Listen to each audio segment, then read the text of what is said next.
Well, good morning, everyone.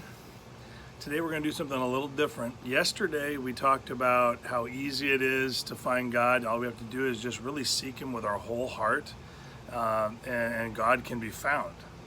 Well, today we're going to talk about what happens when we do it ourselves, when we take matters into our own hands. And I got to take you back to 2 Chronicles 16, and I want to show you something. I'm just going to read one verse this morning, but I'm kind of bringing you up to speed. King Asa, about 6 years into his kingdom, is surrounded by Israel. So this is after the Jewish people have divided into two groups.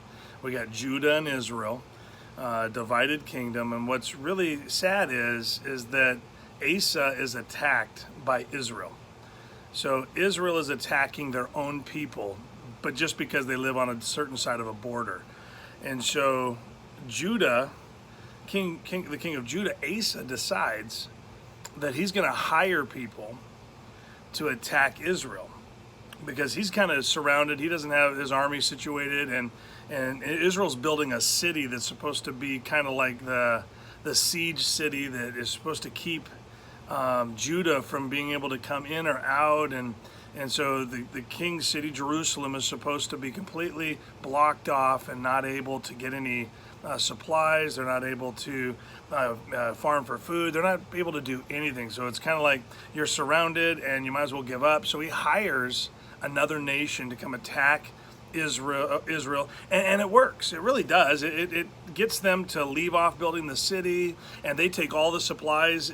Judah takes all the supplies for themselves, and so King Asa thinks he is just a genius, and he's done a really, really great thing, because this particular battle, he wins. They basically, Israel runs for their lives, so to speak, to go protect their own cities. Well, in verse number 7 of chapter number 16 of 2 Chronicles, we see something here that a lot of times we don't consider in our equation when we take matters into our own hands. Listen to what King Asa is told by the seer, or the spokesperson for the Lord. And verse number 7, it says, "And at that time Hanani the seer came to Asa, king of Judah, and said unto him, Because thou hast relied on the king of Syria, and not relied on the Lord thy God, therefore is the host of the king of Syria escaped out of thy hand. Were not the Ethiopians and the Lubims a huge host, and very many chariots and horsemen? Yet because thou didst not rely on the Lord, he delivered them into thine hand. For the eyes of the Lord," listen to this, "run to and fro throughout the whole earth to show himself strong in the behalf of them whose heart is perfect toward him. Herein thou hast done foolishly. Therefore from henceforth thou shalt have wars." Wow. And you know what the sad thing is when Asa finds out that he was just dumb, he should have relied on the Lord instead of hiring thugs to go chase Israel off. He goes and attacks all the people that speak for the Lord, and puts them to death, tortures them, treats them harshly. Because he made a foolish decision, he makes others pay for it. And really what he's being told is, because you didn't rely on the Lord, you may have had victory today, but now you're going to have to fight them forever.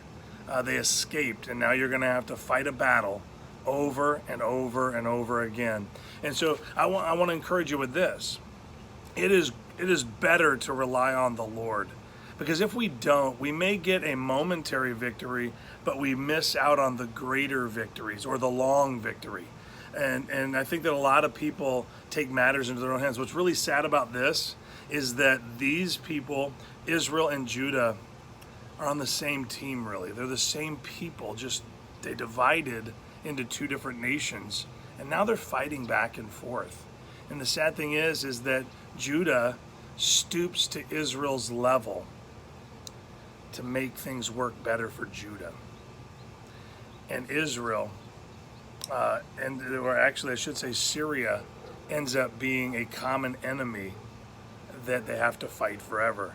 Syria escaped out of his hands. They should have relied on the Lord, and Israel would have gone home, and Syria would have been defeated. Wow.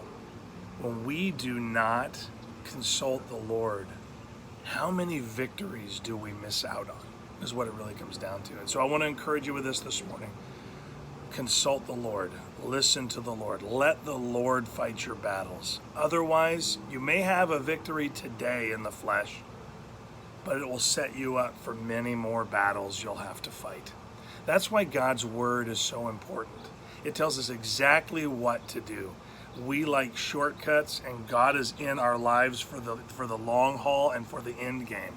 And so we need to walk with him in obedience, always, relying on him for our victories. I hope that helps you today to have victories that last, victories that don't lead to more battles.